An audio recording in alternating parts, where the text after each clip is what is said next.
Saya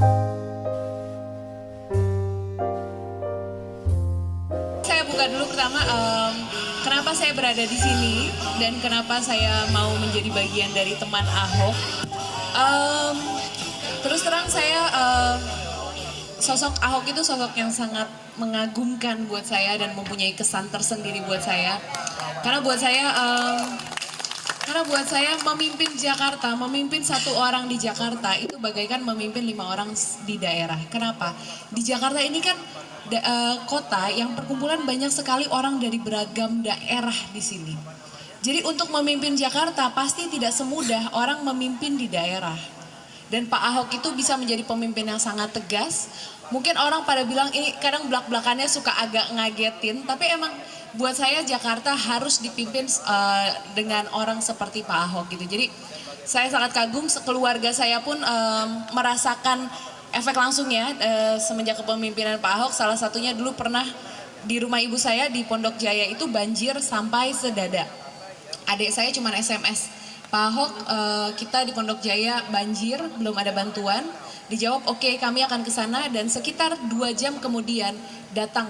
Jadi saya merasakan kepemimpinan Pak Ahok ini benar-benar real gitu dan sangat nyata dan terasa di saya. Oleh karena itu saya datang sendiri ke sini. Saya awalnya nggak kenal siapapun dan saya tidak ada tendensi apapun. Saya emang tidak punya kepentingan apapun yang jelas, karena emang saya merasakan efek positif sekali dengan kehadiran Pak Ahok.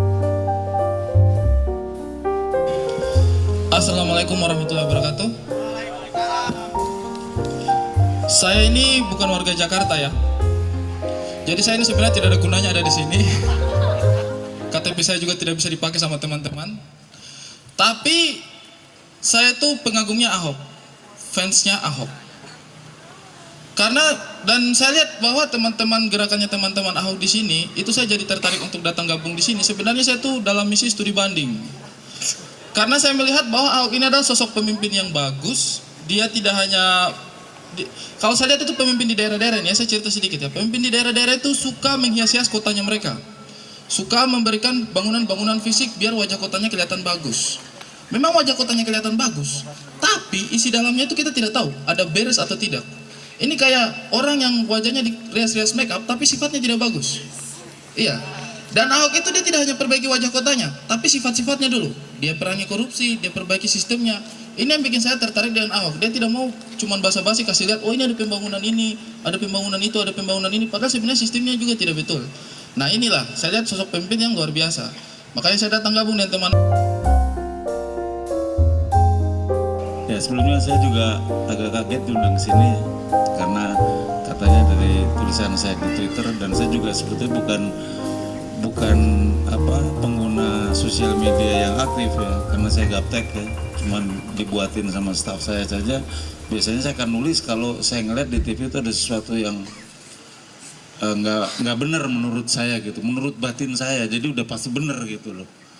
Jadi pada saat itu saya hanya melihat ada satu talk show di TV yang pokoknya kelihatannya menyudutkan Pak Ahok gitu, makanya saya nulis bahwa saya udah ratusan ribu wajah saya foto, saya bilang bahwa saya jamin dengan kapasitas saya bahwa Pak Ahok itu seorang yang jujur, berani, tegas, dan punya komitmen gitu. Nah mungkin dari situ banyak yang nanggepin gitu loh. Tapi inilah sebetulnya entry point akhirnya saya bisa bicara gitu loh. Karena saya melihat sekarang ini hampir rata-rata ya, kalau kita ngelihat tidak semuanya, bahwa orang hanya bicara ngomong saja ya. Jadi ada orang yang melakukan sesuatu baik, dia bilang jelek aja.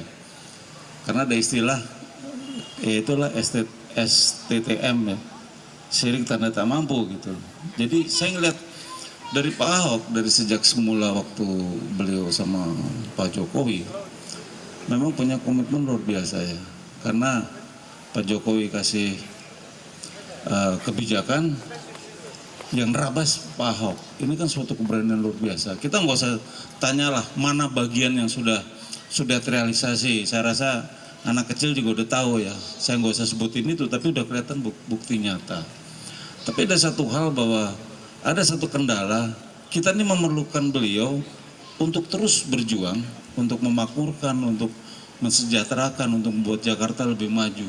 Tapi kan terhalang ya dengan kondisi yang saya rasa sih cuma satu-satunya orang ya yang berani melakukan, dia keluar dari partai.